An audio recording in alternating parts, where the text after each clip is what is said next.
ও সবাই আমাদের গাছে বেদানা ধরেছে। এই যে একটা, এই যে দুটো, তারপরে ওইদিকে আরও আছে, এইদিকে আছে, অনেক ফেটে ফেটে নষ্ট হয়ে যাচ্ছে। তার মধ্যে এই যে একটা বেদানা দেখো, যার নিজের শরীরেই রক্ত নাই, ও আমাদেরকে কিভাবে রক্ত দিবে? লাগাইছিল যাতে আমরা সবাই খাই আর আমাদের শরীরে রক্ত হয়। ও মা, তোমার নিজের তোমার বেদানায় তো নিজের ইসে নাই, রক্ত নাই বেদানার, আমাদের কেমন করে দিবে? আরো যে কয়টা আছে গাছে ওই কয়টার হয়ই নাকি রক্ত, কি বলবা? এই দেখো গাইস, ফুল ফিল রক্ত শূন্য বেদানা।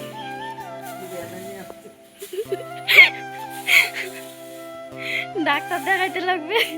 দেখো মা আর আমি কিন্তু বলছিলাম ডালিমকে ডাক্তার দেখাতে হবে, সত্যিই ডাক্তার দেখাতে হবে। তার কারণ হচ্ছে এই বেদানা গাছটা মা লাগিয়েছিল মোটামুটি 3 থেকে 4 বছর আগে, আর এই 4 বছরের 6 মাস পরেই কিন্তু বেদানা ধরেছিল গাছে। আর এতগুলো বেদানা ধরেছিল, তার কোনো কমই ছিল না। এতগুলো বেদানার মধ্যে আমরা একদিন বাড়িতে ছিলাম না, মানে একটা দিদির বিয়ে ছিল, সেখানে গিয়েছিলাম, আর বাড়িতে এসে দেখি বেদানা গাছ থেকে বেদানা হাওয়া হয়ে গেছে, মানে বেদানা চুরি হয়ে গেছে। আর সেই থেকেই কিন্তু যখনই গাছে বেদানা ধরে তখনই এভাবে ফেটে পড়ে যায়, লাল হয় না। মানে এটা একদমই যে বাজারে পাওয়া যায় বেদানা, সেই বেদানারই গাছ। গাছটার যত্নও নেওয়া হয়, কিন্তু যতই যত্ন নেওয়া হোক না কেন এই যে বেদানাটা এরকমই হয়ে যায়। বেদানা মানে পাকার আগেই ফেটে পড়ে যায়, নষ্ট হয়ে যায়, পচে যায়, এরকম হয়ে যায়। তো আমি দিদাকে জিজ্ঞাসা করেছিলাম, দিদা বলেছিল যখন প্রথমবার বেদানাটা ধরেছিল তখন যখন চড়ে নিয়ে গেছে তখন এখন কিন্তু এরকমই হবে। আর এদিকে দেখো, এই যে হচ্ছে উনি আমার ঠাম্মা, আর ঠাম্মা যেন কি একটা বলছিল, তো ঠাম্মাকে আমি বকা দিচ্ছিলাম। আমি বলছিলাম তুমি আমাদের কথা চিন্তা করো না, খালি নিয়ে যাওয়ার ধান্দা, এখান থেকে নিয়ে গিয়ে তুমি ছোট ছেলেকে দিবে। আর অনেকেই জানো আমরা আমাদের কাকাদের বাড়িতে যাই না, কারণ অনেকটা ঝামেলা হয়েছিল কাকির জন্য। তো কাকির জন্য যাওয়া হয় না। আমাকে নিয়ে, আমার মাকে নিয়ে অনেক খারাপ কিছু করেছে। তো আমাদের জন্য অনেক প্রবলেম ওদের, তো মানে ওদের জন্যই আমরা ওই বাড়ি ছেড়ে এ বাড়িতে এসেছি। আর এ বাড়িতে আসার পর কিন্তু 10টা বছর, দেখো 10টা বছর লেগেছে এই সব কিছু কমপ্লিট করতে। এখনও কিছু কমপ্লিট হয়নি, অনেক কাজ বাকি রয়েছে। তো যাই হোক, এটা ছিল আগের দিনের ভিডিও। আর আগের দিন কিন্তু দেখো বেদানা, ডালিমটা হয় আলাদা গোলাপি কালারের, আর বেদানাটা হয় লাল। তো ওই বেদানা নিয়ে হাসাহাসি করছিলাম। তারপর আমি গরম তো পড়েছে অনেকটা, তো আমি উঠোনটা ঝাড় দিয়ে নিয়েছি, ঝাড়ু দিয়ে তারপর যাব হচ্ছে এখন ঘরে। ভাবছো তোমরা সবাই হঠাৎ করেই কেন শোকেসটা খালি করে ফেললাম? এই দেখো, শোকেস কিন্তু ফুল খালি রয়েছে, আর আমাকে কোনোভাবেই দেখা যাচ্ছে না আয়নাতে। আর এই যে দেখো বিছানার ওপরে কতগুলো কতগুলো জিনিস রয়েছে, সঙ্গে আরও ছবি রয়েছে। আর এই যে দেখো মা আর বাবা, আমার দাদু মারা যাওয়ার পর দাদুকে গয়াতে পিণ্ডি দিতে গিয়েছিল যখন শ্রাদ্ধের, সেটার।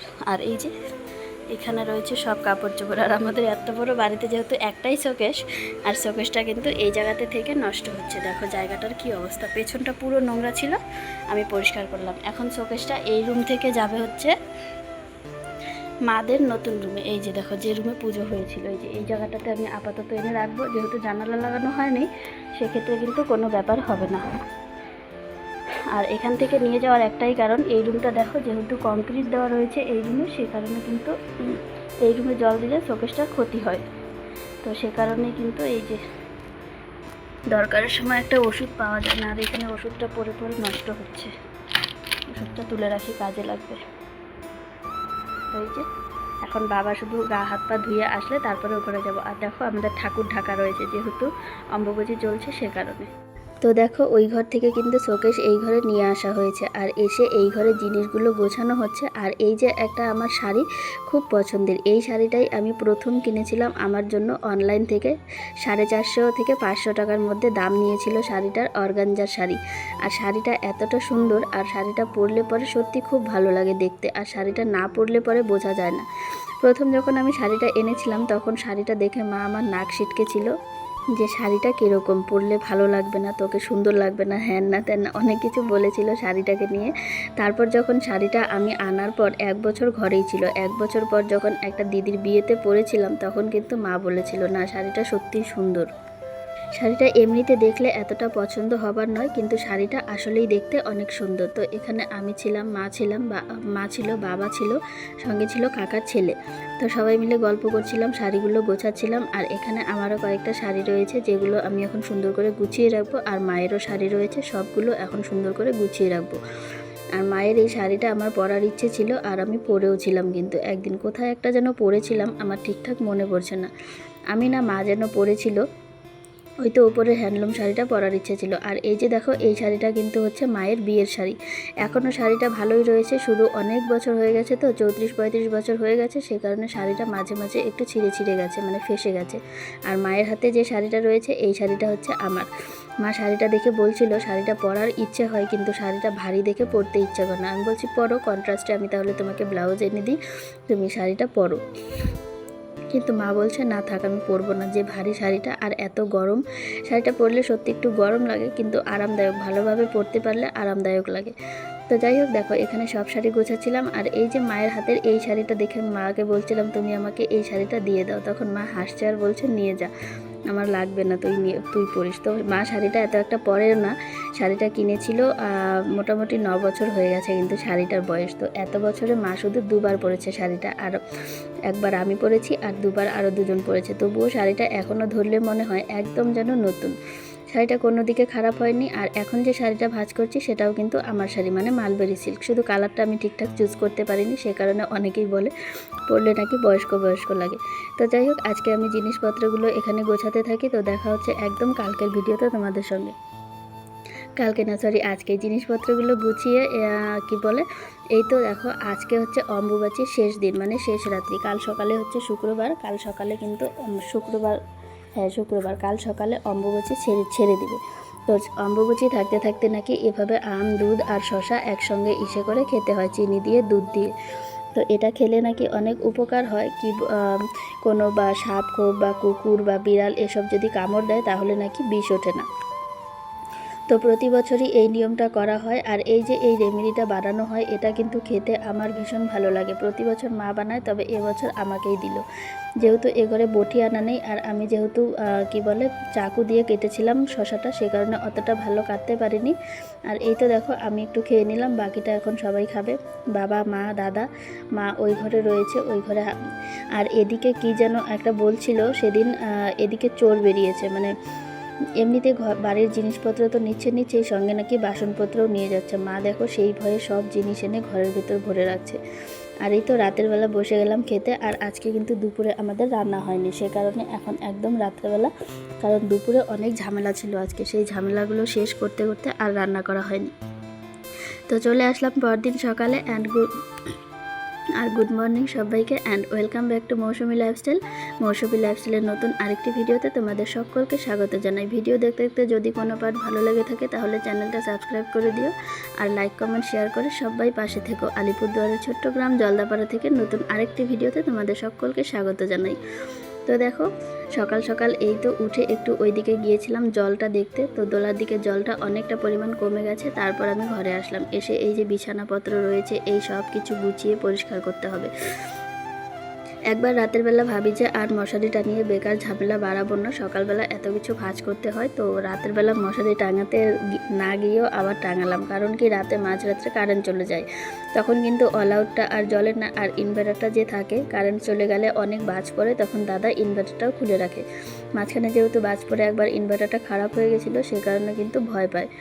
তো যাই হোক, সেই জন্যই কিন্তু আর অল আউটটা চলে না, সারা রাত আধ রাত চলে, তখন কিন্তু এই বাধ্য হয়ে মশারি টানাতে হয়। কাল রাতে এত পরিমাণ একটা গরম ছিল, মিনশিটে পড়া গরম, এই গরমে কিন্তু একদম প্রাণ যায় যায় অবস্থা হয়েছিল। আর এত গরমে কোনোভাবেই বিছানায় থাকা যায় না, অস্বস্তিকর লাগে একটা গরমের জন্য। তো যাই হোক, দেখো সকালবেলা কিন্তু বিছানাপত্র সব গোছানো হয়ে গেল আমার, একদম পরিপাটি করে।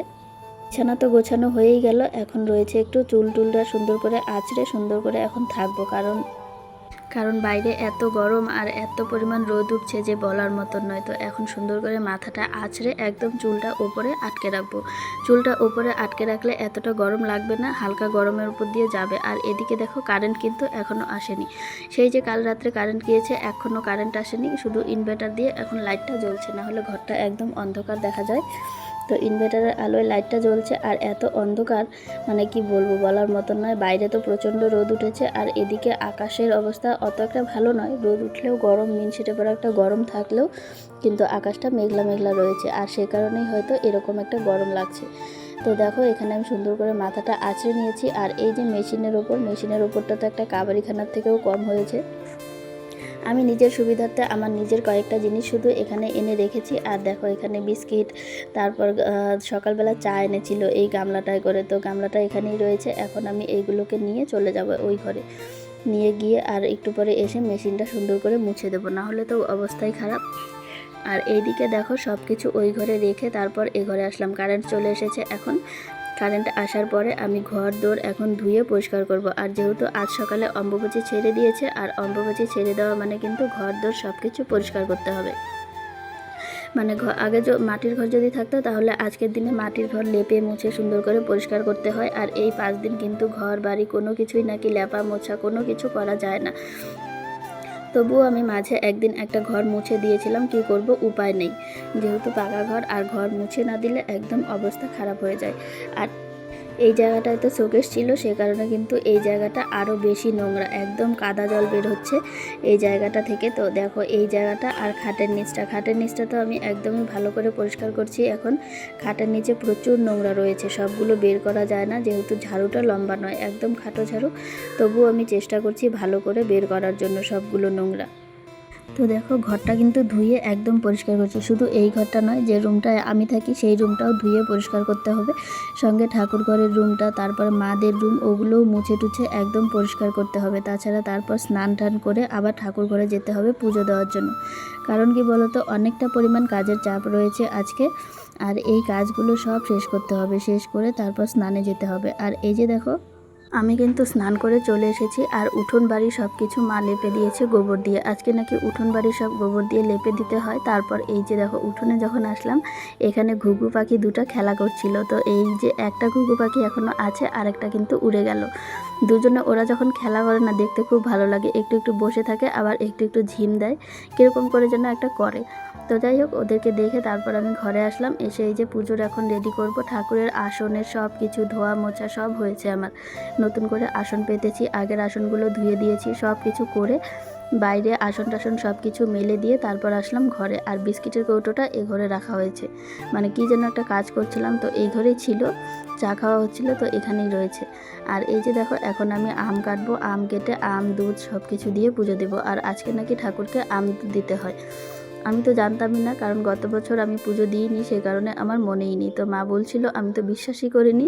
তারপর আবার দিদাকে ফোন করে আমি জেনে তারপর আবার শুরু করলাম পুজো দেওয়ার কাজ। আমি একবার ভেবেছিলাম আজকে দেবো না পুজো, তো লোকাল গরুর দুধ যেহেতু পাওয়া যায়নি, সে কারণে কিন্তু এই আমুলের প্যাকেট দিয়েই কাজ চালাতে হয়েছে। এই আমুলের প্যাকেট দোকান থেকে আনিয়ে তারপর আবার পুজো দেওয়াতেই আসলাম। অনেকটা সময় লেগেছে পুজো দিতে এসে এখানে, কারণ কি সব কিছু নতুন করে আবার পাততে হয়েছে। শুধু আমি আজকে লক্ষ্মীর আসনে লক্ষ্মী ঠাকুরের ঘরটাই পাতিনি, কারণ আজকে শুক্রবার, সে কারণেই। তো দেখো অবস্থা ঘরের, সুন্দর করে গুছিয়ে মানে সব কিছু ঠিকঠাক রেডি করে তারপর পুজো দেওয়াতে বসলাম। আর আজকের ভিডিওটা তোমাদের সবার কাছে কেমন লেগেছে অবশ্যই কমেন্টে জানিও। ভিডিওটি ভালো লাগলে লাইক কমেন্ট শেয়ার করে দিও, আর চ্যানেলটা সাবস্ক্রাইব করে তোমরা অবশ্যই পাশে থেকো। দেখা হচ্ছে তোমাদের সঙ্গে পরের ভিডিওতে। আজকের মতন সবাইকে টাটা।